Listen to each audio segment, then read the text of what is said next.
พี่นิต้าอนิต้าแสงโรจน์ปี 4 ค่ะสวัสดีค่ะพี่แมรี่จอร์จแดนปี 4 ค่ะพวกเรา2 คนเรียนอยู่สาขาการโรงแรมและธุรกิจอาหารคณะการท่องเที่ยวและการโรงแรมมหาวิทยาลัยธุรกิจบัณฑิตค่ะวันนี้เราทั้ง2 คนนะคะจะพาน้องๆมาทำความรู้จักกับคณะการท่องเที่ยวและการโรงแรมใครที่มีใจรักในงานบริการและชอบท่องเที่ยวต้องห้ามพลาดแล้วนะคะคณะการท่องเที่ยวและการโรงแรมของเรามีทั้งหมด2 สาขาด้วยกันสาขาการโรงแรมและธุรกิจอาหารสาขาการท่องเที่ยวและธุรกิจอีเวนต์สำหรับสาขาการโรงแรมและธุรกิจอาหารจุดเด่นของสาขานี้คือจะมีความเข้าใจในธุรกิจร้านอาหาร Food Delivery การประกอบอาหารเรียนรู้ทุกอย่างที่เป็นหัวใจของงานบริการและงานโรงแรมเรียนรู้ระบบปฏิบัติการ Opera PMS ระบบที่ใช้ในการบริหารจัดการห้องพักในโรงแรมการสำรองห้องพักการลงทะเบียนผู้เข้าพักซึ่งสามารถใช้ต่อยอดในการทำงานและทำธุรกิจของตนเองให้ประสบความสำเร็จได้อีกด้วยค่ะและสถานที่ที่เรายืนอยู่ตรงนี้นะคะเรียกว่าโรงแรม DPU Place นะคะซึ่งตั้งอยู่ภายในมหาวิทยาลัยนะคะเป็นสถานที่ที่ให้นักศึกษาเรียนจริงฝึกปฏิบัติงานจริงไม่ว่าจะเป็นแผนกต้อนรับแผนกอาหารและเครื่องดื่มและแผนกแม่บ้านอีกด้วยค่ะ2 สาขานี้เรียนอะไรจะน่าสนใจแค่ไหนเราไปดูพร้อมกันเลยค่ะและตอนนี้นะคะเราก็อยู่กันที่ห้องเชฟแลบนะคะเป็นห้องฝึกปฏิบัติการสำหรับนักศึกษาสาขาการโรงแรมและธุรกิจอาหารค่ะเดี๋ยวเราเข้าไปดูข้างในกันเลยค่ะและที่นี่นะคะคือหลักสูตรการโรงแรมแห่งแรกค่ะที่เปิดสอนด้านธุรกิจอาหารยุคใหม่และการดูแลสุขภาพสอดคล้องกับความต้องการของตลาดยุคปัจจุบัน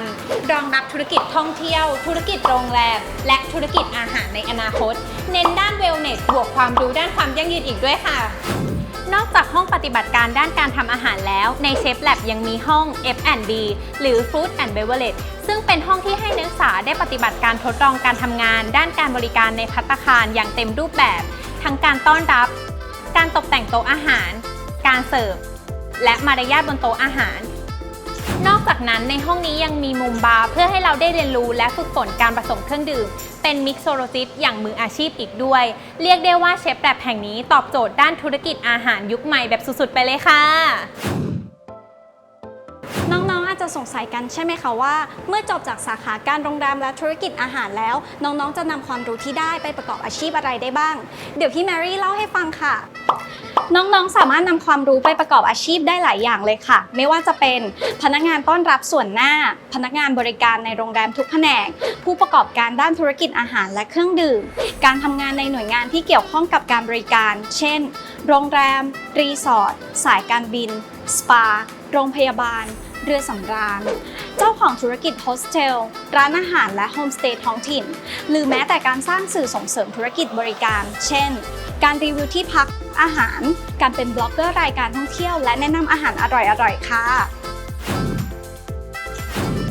แล้วตอนนี้เราก็อยู่กับสาขาการท่องเที่ยวและธุรกิจอีเวนต์สำหรับสาขาการท่องเที่ยวและธุรกิจอีเวนต์ที่ DPU ต้องบอกเลยค่ะว่าตอบโจทย์ธุรกิจการท่องเที่ยวเพื่อการตลาดยุคใหม่แบบสุดๆโดยเราเน้นให้นักศึกษาทุกคนได้สัมผัสถึงประสบการณ์จริง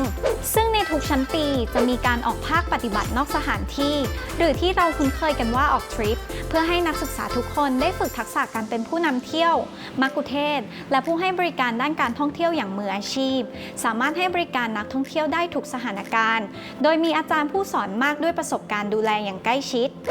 และยังได้ฝึกบริหารจัดการโปรแกรมทัวร์ออกแบบสื่อดิจิทัลเพื่อการจัดงานอีเวนต์เสริมทักษะความรู้ด้านการบินที่สำคัญคือได้เรียนรู้ระบบการจอง Amadeus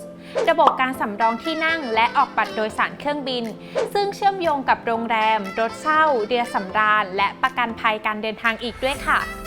นอกจากนั้นยังได้นำระบบ Virtual Reality หรือ VR เข้ามาเสริมประสบการณ์การเรียนรู้แก่นักศึกษาด้วยค่ะสำหรับคนที่ทำงานสายท่องเที่ยวและอีเวนต์จะรู้แต่เรื่องของประเทศไทยอย่างเดียวไม่ได้ต้องมีความรู้เกี่ยวกับการท่องเที่ยวในต่างประเทศด้วยซึ่ง VR เป็นเครื่องมือใหม่ที่เข้ามาช่วยในเรื่องนี้คือแทนที่จะเรียนรู้เกี่ยวกับสถานที่ท่องเที่ยวผ่านทางรูปถ่ายหรือวิดีโออย่างเดียวถ้าใช้ VR ก็จะทำให้รู้สึกเหมือนได้เข้ามายืนอยู่ในสถานที่ท่องเที่ยวนั้นเลยทั้งน่าสนใจและช่วยให้เรียนรู้ได้อย่างลึกซึ้งขึ้นค่ะรวมถึงยังได้เรียนภาษาที่ 3 สำหรับใช้ในการบริการได้อย่างมืออาชีพซึ่งเราสามารถเลือกที่จะเรียนเป็นภาษาอังกฤษหรือภาษาจีนก็ได้ค่ะ และเมื่อน้องๆจบการศึกษาก็จะสามารถประกอบอาชีพได้หลากหลายไม่ว่าจะเป็นผู้ประกอบการด้านธุรกิจนำเที่ยวมัคคุเทศก์และหัวหน้าทัวร์ Event Organizer บุคลากรบริษัทนำเที่ยวนักพัฒนาชุมชนท่องเที่ยว Wedding Planner พนักงานภาคพื้นดินสายการบินพนักงานบนเรือสำราญเจ้าหน้าที่หน่วยงานการท่องเที่ยวเช่นกรมการท่องเที่ยวทททอพท Travel Blogger YouTuber อาจารย์โค้ชผู้ฝึกอบรมผู้ให้คำปรึกษาการวางแผนท่องเที่ยว Travel Consultant สำหรับน้องๆ คนไหนที่สนใจหลักสูตรการโรงแรมและธุรกิจอาหารหรือการท่องเที่ยวและธุรกิจอีเวนต์สามารถเข้าไปดูรายละเอียดได้ที่เว็บไซต์ของมหาวิทยาลัยธุรกิจบัณฑิตทักอินบ็อกเพจหรือแอดไลน์เด็ก DPU ได้เลยนะคะ สมัครได้เลยค่ะวันนี้ที่ศูนย์รับสมัครนักศึกษาหรือทางออนไลน์ได้ตลอด 24 ชั่วโมง แล้วเจอกันที่คณะการท่องเที่ยวและการโรงแรม DPU นะคะ บ๊ายบาย